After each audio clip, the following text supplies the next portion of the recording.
खजुराहो के जावरी मंदिर में विष्णु जी की एक मूर्ति है जिसका शरीर तो है लेकिन शीश यानी सिर गायब है। सवाल यह है, क्या इस मूर्ति का सिर किसी आक्रमण में तोड़ा गया था या ये मूर्ति कभी पूरी बनी ही नहीं थी? आज हम जानेंगे इस रहस्य की पूरी कहानी, इतिहास से लेकर आज की खबरों तक। खजुराहो मध्य प्रदेश चंदेल राजवंश के दौर 950 से 1100 सेंचुरी में बने शानदार मंदिरों के लिए प्रसिद्ध है। इन्हीं में से एक है जावरी मंदिर जो विष्णु जी को समर्पित है। इस मंदिर में रखी गई विष्णु मूर्ति का सिर नहीं है, शरीर मौजूद है, हाथ, धड़ और पैर तो बने हैं लेकिन सिर नहीं है।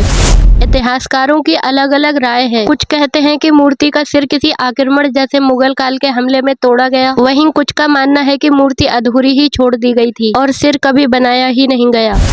हाल ही में राकेश दलाल नामक एक व्यक्ति ने सुप्रीम कोर्ट में याचिका दायर की। उनकी मांग थी कि इस मूर्ति का सिर दोबारा बनाया जाए और इसे रिस्टोर किया जाए। उनका कहना था कि आक्रमणकारियों ने मूर्ति का शीश तोड़ दिया था, लेकिन सुप्रीम कोर्ट ने इस याचिका को खारिज कर दिया।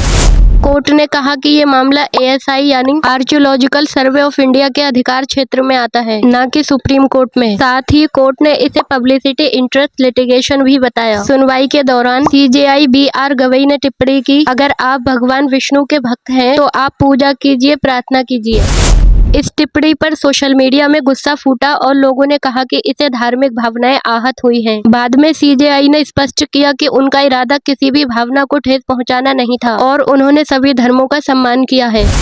तो सच क्या है? अब तक क्या सबूत हैं? अभी तक पक्के सबूत नहीं मिले हैं कि मूर्ति का सिर तोड़ा गया था या अधूरा छोड़ा गया था। किसी भी ऐतिहासिक दस्तावेज जैसे मुगल काल हो या ब्रिटिश रिकॉर्ड में इस घटना का स्पष्ट उल्लेख नहीं है, लेकिन स्थानीय लोगों का मानना है कि आक्रमण के समय ही मूर्ति का सिर तोड़ा गया होगा, क्योंकि बाकी हिस्सा मौजूद है। इतिहासकार कहते हैं कि वैज्ञानिक अध्ययन के बिना कोई अंतिम निष्कर्ष निकालना मुश्किल है। तो दोस्तों, जावरी मंदिर की विष्णु मूर्ति का शीश आज भी एक रहस्य बना हुआ है। शायद ये तोड़ा गया था या शायद ये कभी पूरा बना ही नहीं। आपको क्या लगता है, मूर्ति अधूरी छोड़ी गई थी या इसे तोड़ा गया था? अपने विचार हमें कमेंट्स में जरूर बताएं। और हाँ, अगर आपको इतिहास के ऐसे ही रहस्य जानने में मजा आता है तो इतिहास काल को सब्सक्राइब करना मत भूलिए। जब मूर्ति अधूरी हो तो सच को पूरा करना हमारी जिम्मेदारी है। धन्यवाद।